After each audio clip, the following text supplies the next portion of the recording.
So, Toriko is now out of its hiatus. Thank God. Do we get to learn how to capture Cassia Salad Air?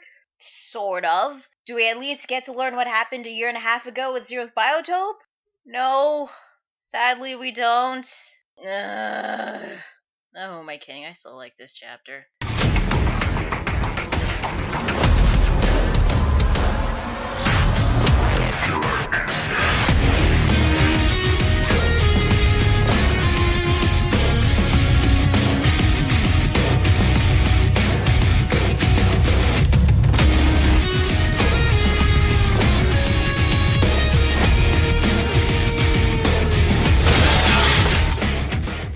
Hey guys, Nerdspun27 here, bringing you Toriko chapter 282, Four Paths. So the chapter begins with Branchi outside in Gourmet World, who has teamed up with Zebra of all people. You know, I always considered Branchi as the perfect candidate for Zebra in his combo. The problem is, one, they don't get along with each other, and two, Zebra wants Komatsu, but let's face it, Komatsu's with Toriko. In a conversation between the two, we get to learn how Zebra obtained his dessert for his full course menu, which, by the way, in case you guys have forgotten, it is the Dharma Hermit's tribute. So for Zebra to obtain that ingredient, he had to listen in on what the female Dharmas were saying for the hermit. Now this got me thinking, since Zebra went to Bewitching Food World to get not only the Dharma horse, but also the Dharma Hermit's tribute, that means that Zebra, before the time skip, went to Gourmet World. And considering that he came out okay, that obviously means that Zebra was stronger than Toriko, because we all know what happened to Toriko the first time he went to Gourmet World. But since Toriko spent a year and a half there, maybe he is up to Zebra's level,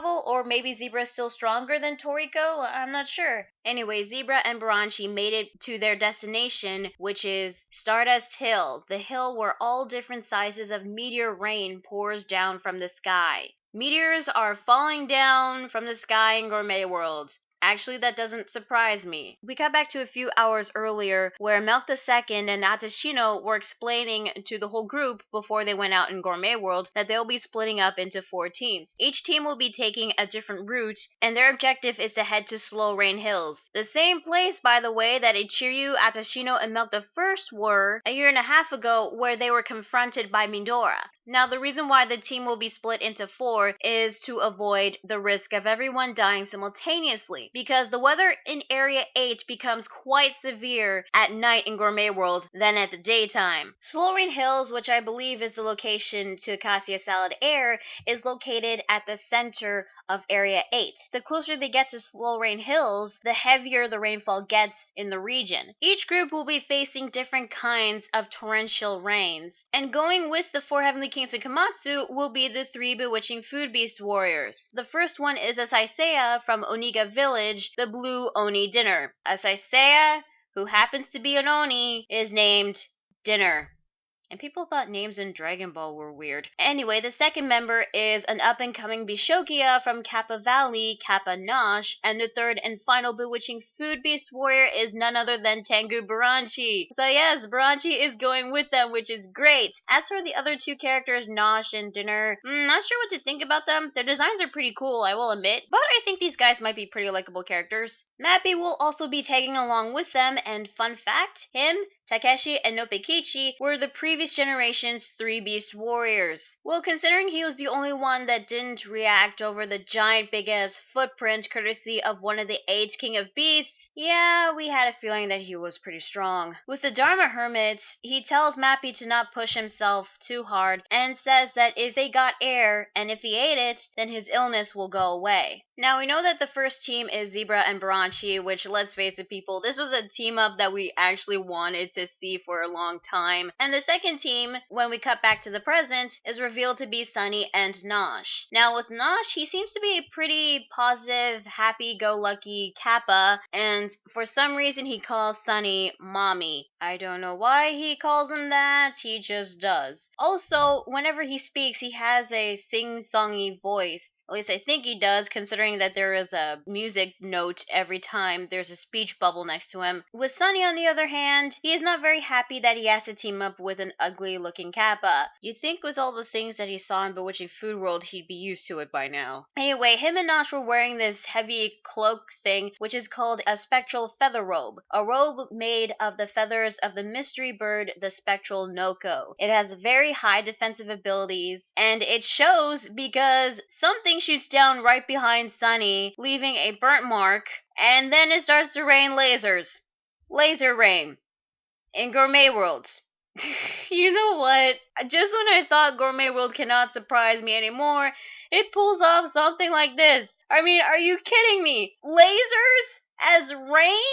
So yeah, these two made it to Beehive Plain where they have to dodge the laser rain. We cut to the third team, which consists of Coco and Dinner, and unlike the previous two teams, these two happen to get along with each other. In fact, Dinner actually heard rumors about Coco being a dangerous creature, which Coco confirms it, considering that he is poisonous after all. And because of that, Dinner feels like they have something in common, having some sense of kinship with him. Now, Coco asked Dinner what happened to the rest of the civilizations in Gourmet World, but he didn't know. He knew that all the civilizations suffered great damage in the past, including Bewitching Food World, where the pioneers starved to death, but it was the unrelenting cheerfulness in their village that saved them. However, Dinner believes that when the time comes that they could truly laugh from the bottoms of their hearts, it would be when they will eat the treasure of the continent Air together. Coco smiles and reassures him that they will capture Air no matter what and share it with everyone together. You know, I wasn't sure at first about Nosh, but Dinner, he seems pretty cool. I mean, not just his character design, but also how he was getting along with Coco. I mean, these two are starting off as good friends, they get along with each other, and they have something in common. I always considered Tyran, the poison chef, to be a potential candidate for Coco if he someday forms a combo, but if not him, then maybe Dinner. Anyway, they made it to Poison Rain Meadows where a rain of lethal poison falls down from the sky. Well, considering that Coco is poisonous, this should be no problem for him. Not sure about Dinner, but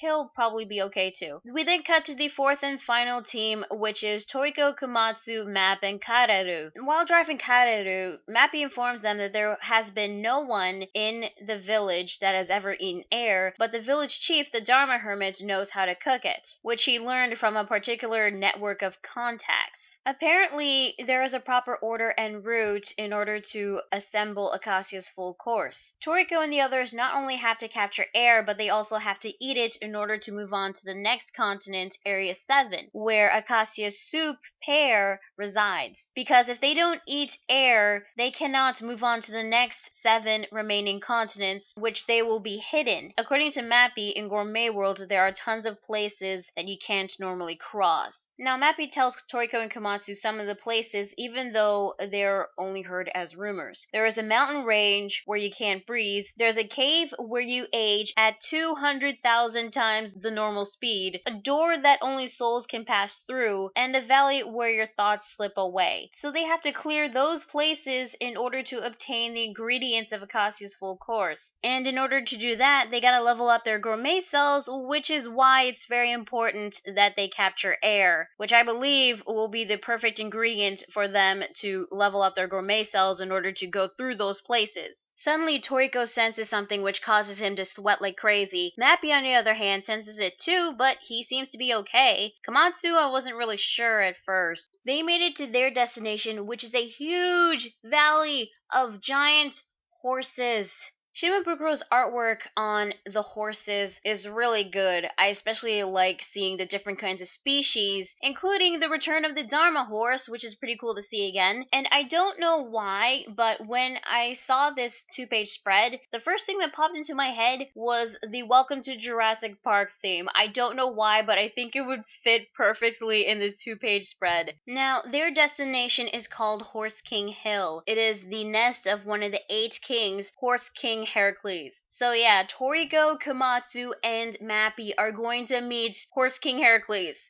Holy shit, I can't wait to see that. And I wonder like how freaking huge this thing is going to be. And speaking of Toriko and Komatsu, these poor guys are shaking and sweating like crazy. Komatsu's eyes are nearly popping out of his head. Now, Mappy says that the reason why the inhabitants in Gourmet World were able to create their own unique civilizations was because of the rulers of the continents, the 8 kings. Since ancient times, they have survived by being protected by the 8 kings, and each time they would give a sacrifice as gratitude. Now, the reason why they are in Horse King Hill is to gain permission from the ruler of the continent, the Horse King Heracles, to capture the continent's food king, Air. So is this going to be a thing every time they're in each continent, so that they will have no choice but to confront every single king of beasts in order to get permission to capture Acacia's full course? Because that would be freaking awesome, because so far we only know 5. Now, how they're going to obtain permission, well, that's where Mappy comes in, as the chapter ends with him declaring that he is going to die here. So yeah, that is Toriko chapter 282, what I think. I thought this was a pretty good chapter, definitely a welcome back after the hiatus. What bugged me about this chapter is that we didn't learn what happened to Zeroth Biotope a year and a half ago. We still don't know what happened to the rest of the members. For all we know, they could have all been dead. So I'm hoping Shimabukuro will eventually reveal what happened a year and a half ago with Zeroth Biotope. But we probably won't get that for a very long time. Hopefully not too long, because there are still some things we don't know what happened during that year and a half time skip. We still don't know what happened with Toriko when he met Midora in Vishokugai headquarters. I know I shouldn't be harping over this, but I still want to know what happened, goddammit! But aside from that, this was still a pretty good chapter. The world building in Gourmet World never ceases to amaze me. I mean, freaking laser rain!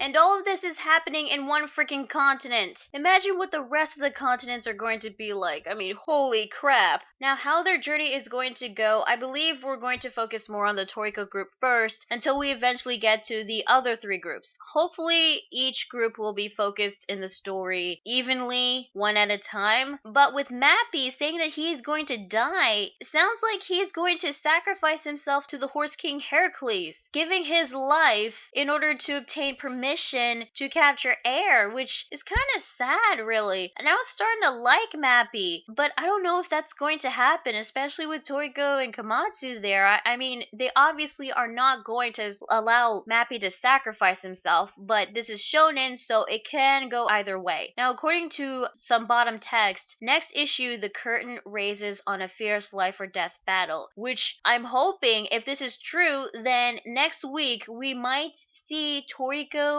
face off against Horse King Heracles. Maybe we will see Horse King Heracles, but I don't know if Toriko is strong enough to face off against one of the 8 King of Beasts. I think it's too soon for him. I mean, the dude was shaking and sweating like crazy when they got close to Horse King Hill. Imagine how he's going to react when he actually sees Horse King Heracles. So I don't think Toriko's ready, but if it is not Horse King Heracles, then what is this fierce life or death battle? What is it going to be? Is it going to involve with Mappy? Because I believe we're going to be focusing on this group in the next chapter. Man, I really want to know what happens next week. And part of me actually doesn't want Mappy to die. So yeah, overall this was a pretty good chapter. So tell me guys, what are your thoughts on this week's chapter of Toriko? Did you like it? Did you hate it? What are your thoughts on Mappy sacrificing himself? You think he's going to die? Let me know in the comments below. Be sure to like the video if you like it and subscribe to more videos. Also be sure to check out my Facebook fan page and Google+.